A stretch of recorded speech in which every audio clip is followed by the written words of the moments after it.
Maintenant, je voulais avec vous voir quelques rappels sur les fondamentaux de la vie de prière, des choses assez simples, mais qu'il est toujours bon de reprendre. Moi, je vois bien que, comme de temps en temps, dans ma prière, j'ai un sentiment d'ennui. Je me dis, bah voilà, c'est peut-être parce que tu reprends plus suffisamment les fondamentaux de la prière. Alors du coup, bah, je reviens comme un enfant à l'apprentissage de la prière, et généralement, ça relance la dynamique de la prière. Alors ben, la prière, ça commence d'abord par choisir un lieu, un lieu approprié pour ça. Alors on a tous des lieux. Moi je sais qu'il vaut mieux pas que je prie dans mon lit en tout cas, parce que si je prie dans mon lit, bah, ça donne ça. Et généralement, bah, c'est pas très très bon, je m'endors. Pas forcément non plus devant sa télé, c'est pas terrible non plus, on n'est pas à l'écoute. Voilà, avoir un petit lieu dans la maison qui soit dédié à ça, soit un lieu communautaire dans le salon si on en a un, ou alors dans la chambre. Voilà, un petit lieu, hein, c'est pas forcément très gros. Voilà, un lieu où on va pouvoir mettre une icône, une croix, une image d'un saint qui nous inspire, voilà, une petite bougie, une Bible. Voilà, donc un lieu dédié à ça où on va pouvoir prier seul ou à plusieurs. Ensuite, bah, c'est important d'avoir une bonne posture. Justement, je disais tout à l'heure, dans le lit, c'est pas terrible parce que voilà, on est un peu avachi, on est plus tenté de s'endormir. C'est important d'avoir une belle attitude. Alors, on peut se mettre à genoux si on a un petit banc de prière, on peut se mettre accroupi. Voilà, peu importe, l'idée c'est d'avoir une posture dans laquelle on va pouvoir tenir un petit peu de temps sans être obligé sans arrêt de changer de position. Ce qui est important aussi, c'est qu'on prie vraiment avec tout son corps, c'est d'avoir ben, voilà, cette colonne d'air là qui nous permet de bien respirer, d'être à l'aise pour respirer. Voilà. En respirant bien, ben, on est présent à ce qu'on fait, et donc on est plus disponible, on est plus apaisé, on accueille mieux l'harmonie que le Seigneur veut nous donner dans la méditation de la parole de Dieu. Voilà, donc on prie avec tout son corps, avec tout ce qu'on est.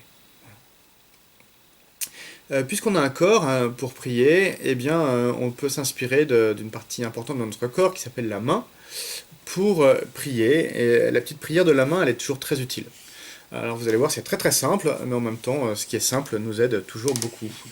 Pas besoin d'être super intelligent, d'avoir des bouquins de théologie. Voilà. Avec une main, on arrive à prier. Alors, bah, tout simplement, la main, elle commence par le pouce. Et le pouce, bah, c'est important. Pouce, on l'a appris dès la maternelle. Hein. Pouce, ça veut dire je m'arrête. Et c'est toujours important voilà, de savoir s'arrêter. Notre monde là est contraint de s'arrêter. En tout cas, pour beaucoup, c'est un arrêt. Bah, voilà, dans la prière, il faut pouvoir s'arrêter aussi. On a tous, enfin probablement beaucoup d'entre nous en tout cas, ont des petits appareils là, qui s'appellent des téléphones sur lesquels il y a des alarmes. Eh bien, on peut voilà, programmer avec son téléphone une petite alarme pour un rendez-vous avec le bon Dieu. C'est important de prévoir ces moments-là. Si on ne prévoit pas, et ben on trouvera jamais le temps. Et la prière, il faut la mettre toujours au cœur de la journée, puis après la journée va s'organiser autour de la prière, et pas l'inverse. Si on n'organise pas la journée autour de la prière, eh bien la prière ne trouvera pas sa place dans la journée. Donc c'est important, voilà, soit le dimanche, en début de semaine, de regarder dans notre agenda, tiens, ben, lundi, ça sera quel jour la prière, mardi, ça sera quel jour la prière, mercredi, etc. Puis de mettre une petite alarme sur nos téléphones, une alarme qui va se déclencher 15-20 minutes avant le temps de la prière, pour qu'on ait le temps voilà, d'éteindre la télé, d'éteindre l'ordinateur, de terminer ce qu'on avait à faire.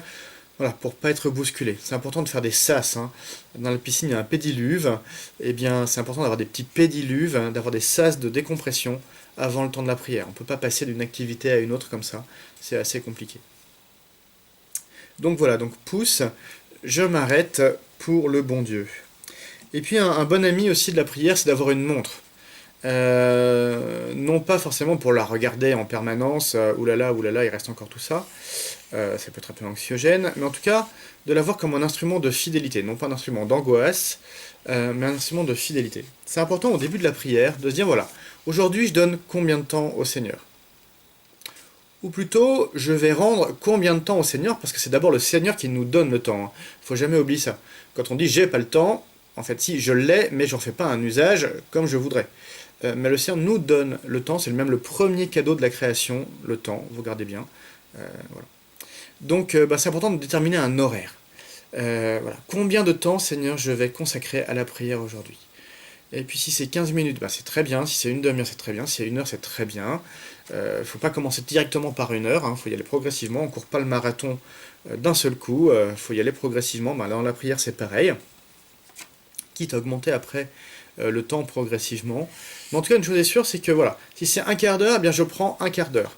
Un quart d'heure, c'est 15 minutes. C'est pas 12, c'est pas 18. Je tiens mon quart d'heure, quoi qu'il arrive. Si c'est une demi-heure, c'est pareil, je tiens ma demi-heure. Que je sois dans l'allégresse la plus totale ou dans la sécheresse la plus absolue, je tiens le temps que j'ai donné. C'est la fidélité qui est la plus importante dans tout ça. Si je prends les moyens de la prière, si je tiens dans la fidélité, même si j'ai l'impression qu'il ne se passe pas grand-chose, ou si au contraire mes sens me disent « Ah, quelle merveille, quelle jubilation », faut toujours se méfier de ses sens. Voilà, le Seigneur, lui, il agit dans la fidélité. Donc voilà, quel que soit le temps que j'ai choisi, j'y tiens bon, quoi qu'il arrive. Et ça, c'est vraiment très important. Ensuite, une fois que j'ai pris ce temps, que j'ai déterminé ce temps, que j'ai allumé ma bougie, que je me suis mis en bonne position, voilà, je commence la prière tout simplement, donc par un signe de croix, au nom du Père, du Fils et du Saint-Esprit. Je me mets en présence du Seigneur. Voilà, se mettre en présence. C'est important. Et arriver avec tout ce qu'on est. Voilà. Puis déposer tout ce qui fait notre journée devant le Seigneur. On est certainement arrivé avec plein de préoccupations. On dépose tout ça devant le Seigneur. Parmi nos préoccupations, il y a peut-être aussi ce qui nous pèse, ce qui est douloureux.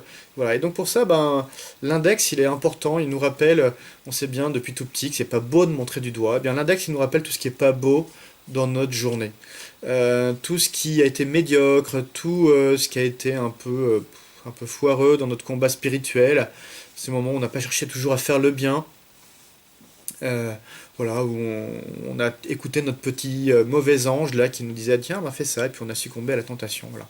Donc déposer tout simplement tout ça devant le Seigneur, non pas pour se flageller 3 heures, hein, ça sert à rien, mais pour dire voilà, Seigneur, je viens avec tout ce que je suis, avec mes faiblesses, avec ma fragilité, mais je viens devant toi parce que je sais que grande est ta miséricorde et que là où le péché a abondé, la grâce a surabondé. Voilà. Tout simplement, déposer tout ça devant le Seigneur qui nous aime.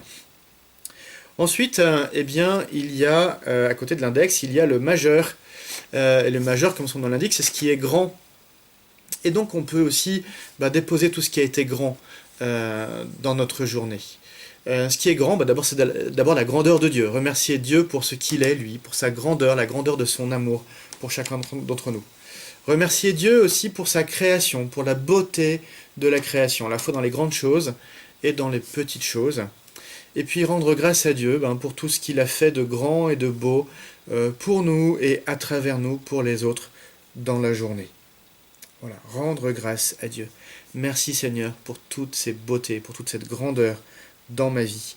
Merci, et je peux reconnaître devant toi, comme dit le psaume 138, reconnaître devant toi la merveille, le prodige que je suis. Ensuite, avant de passer à l'autre doigt, à l'annulaire, n'oublions pas qu'il y a aussi une paume. La main, c'est pas que des doigts, c'est aussi une paume. Et avec la paume, on prête l'oreille. Voilà. Et ça nous rappelle que dans la prière, moi je dis des choses à Dieu, mais Dieu, il a certainement des choses aussi à me dire. Forcément. La prière, c'est un dialogue. Comme le disait un vieil homme à qui le curé d'Ars demandait « Mais qu'est-ce que vous faites, mon brave, dans l'église ?»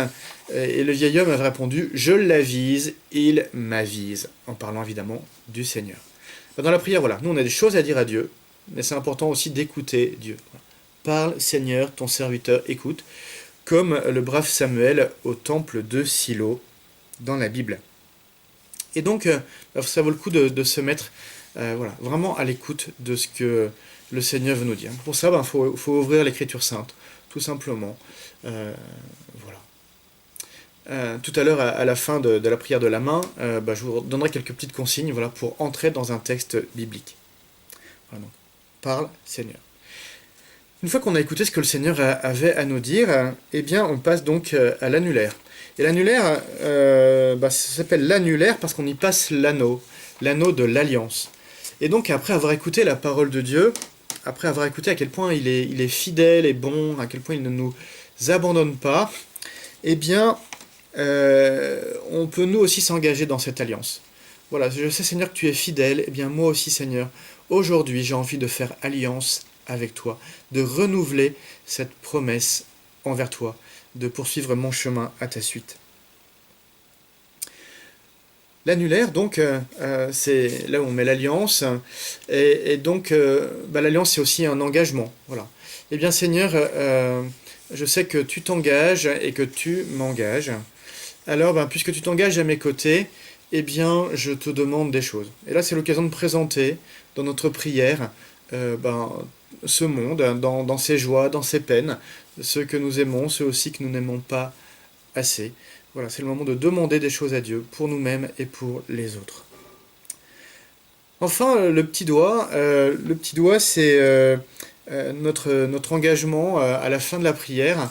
D'une part, à retrouver le Seigneur. Hein. Tiens, il y a mon petit doigt qui m'a dit, Seigneur, que tu m'attendrais demain, certainement, et que la prière, c'est pas juste une fois de temps en temps. Et puis les petites choses aussi. Voilà, le petit doigt, ça nous rappelle que le Seigneur nous attendra dans les petites choses de notre existence que nous allons pouvoir faire. À travers un sourire partagé avec quelqu'un, à travers un petit geste de charité, un petit coup de fil passé à quelqu'un qui est tout seul en ce moment, dans le temps du confinement. Voilà, donc vous voyez qu'avec cette prière de la main, on peut déjà faire beaucoup de choses. Ça permet de structurer. Et puis voilà, avec la main, enfin, donc on termine. On se termine par un Notre Père et puis un beau signe de croix. Je reviens juste sur la fréquentation de la parole de Dieu. Parfois on est un peu dépourvu par rapport à la parole de Dieu, on ne sait pas trop comment s'y prendre. Il y a différentes méthodes. Hein. Peut-être que dans une autre vidéo, je reprendrai la méthode ignatienne, par exemple, qui est aussi une très très belle méthode. Là, je vais prendre une méthode toute simple, puisqu'aujourd'hui j'ai parlé du corps avec lequel on prie, de la main.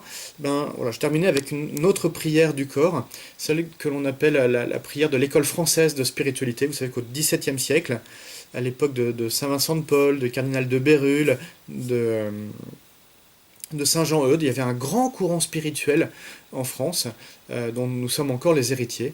C'est important de ne pas le laisser de côté, ce trésor. Et donc, dans ce courant spirituel, il était donné des consignes à ceux qui voulaient prier, de mettre Jésus devant les yeux, Jésus dans le cœur, Jésus dans les mains. Vous voyez, c'est tout simple. Devant les yeux, dans le cœur, dans les mains. Et donc, c'est tout simple. Avec le texte biblique qu'on a, voilà, on prend un texte d'évangile. Alors là, ils disent Jésus devant les yeux, ça peut être aussi Dieu dans l'Ancien Testament, peu importe. Devant les yeux. C'est-à-dire que je prends un temps, dans mon temps de prière, d'écoute de la parole de Dieu, je répartis en 3 tiers. Le premier tiers, c'est je contemple la scène qui est là devant mes yeux. Je regarde ce que Dieu fait, je regarde ce qu'il accomplit. Tout simplement, je contemple, je prends le temps de m'émerveiller, de me laisser surprendre. Je regarde, pourquoi est-ce qu'il dit ça, Dieu? Pourquoi il fait ça? Ce personnage-là, Abraham, David, Moïse, qu'est-ce qu'ils font? Voilà. Donc on prend le temps de la contemplation, devant les yeux. Et puis, une fois qu'on a bien contemplé la scène, qu'on s'est laissé imprégner de ce qui se passe, eh bien on descend au cœur. Voilà, on prend un petit ascenseur, des yeux vers le cœur, en disant, comment est-ce que ça me rejoint personnellement? Cette scène qui s'est passée il y a 2000 ans, il y a 3000 ans, comment est-ce qu'elle me rejoint dans ma vie? Qu'est-ce qui me touche là-dedans? Qu'est-ce qui est pour moi dans cette scène? Quelle parole m'est adressée? À quelle jubilation ça m'invite? À quelle conversion ça m'invite aussi? Voilà.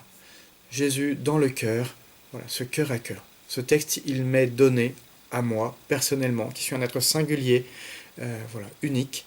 Comment est-ce que ce texte me parle à moi? Et puis si jamais ça ne me parle pas, on l'accueille dans le cœur, parce qu'on est sûr que dans 6 mois, dans 10 ans, ce texte, il me sera très utile, et il sera très, très fécond pour moi. Parfois, on ne voit pas trop en quoi ce texte nous concerne, mais c'est pas grave. On l'accueille dans son cœur, on le garde dans le trésor de son cœur, et puis le Seigneur, il saura très très bien venir le chercher le moment venu quand on en aura besoin. Et puis enfin, donc Jésus devant les yeux, j'observe la scène, Jésus dans le cœur, comment cette scène me parle à moi, et puis Jésus dans les mains, c'est comment est-ce que je prête mes mains à Jésus pour aller mettre en œuvre. Ce texte, certainement, il est destiné à changer ma vie, à me faire aller plus loin. Voilà, à quel geste concret ce texte m'invite. Voilà, vous voyez, avec notre corps, on peut vraiment prier, bien se positionner pour retrouver une harmonie, une assise de notre corps. Voilà. Écouter sa respiration, s'entendre vivre tout simplement et accueillir à travers le souffle, accueillir la joie d'être vivant. Voilà. Après, avec la prière de la main, voilà, structurer sa prière. Et puis voilà, avec les yeux, le cœur, les mains, accueillir un texte biblique. Voilà, bonne suite de confinement à chacun, bon temps de prière et bon temps de charité, puisque nous avons 1000 manières de veiller les uns sur les autres à travers l'intercession, mais aussi à travers les gestes du quotidien, à travers les dons et tout ce que nous pouvons faire. Voilà, bonne fin de journée à chacun, à bientôt.